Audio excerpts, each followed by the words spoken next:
La personne que j'admire, c'est Vilja. Oui, Vilja, c'est son prénom. La première fois que je l'ai rencontrée, je venais d'arriver dans un lycée où on ne connaissait personne. J'étais dans la file pour rentrer en classe. Elle a débarqué dans ma vie. Elle m'a pratiquement sauté dessus en me disant « Bonjour !» avec un grand sourire.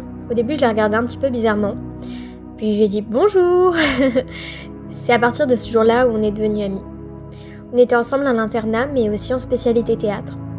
Parfois, quand on était à la cantine ou dans la cour, je partais en improvisation et si certains de mes potes étaient un peu gênés autour, Vilja, elle, je pouvais être sûre qu'elle me suivrait toujours. Elle a un style bien à elle. Elle porte souvent des vêtements plus loufoques les uns que les autres, aux couleurs arc-en-ciel. Bon, j'avoue, je comprends pas toujours la DA de ses looks, mais ce sourire qu'elle porte la rend chaque jour encore plus belle. Elle est toujours de bonne humeur. Je crois qu'on se ressemble un peu en fait. Un jour, on discutait et on a parlé des âmes sœurs. Moi, j'ai rien dit, mais j'ai pensé fort que si les âmes sœurs existaient en amitié, Vilja serait la mienne. Vilja, elle danse dans la rue, comme si le monde autour d'elle n'existait plus. Elle rit aux éclats, sans se soucier du volume de sa voix. Merci Vilja de m'avoir fait croire aux vraies amitiés.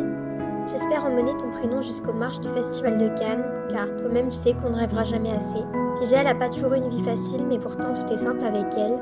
Vilja, je l'admire parce qu'elle n'a pas peur d'être elle-même. J'espère qu'après avoir vu ce film, vous aurez envie d'aimer Vilja autant que je l'aime.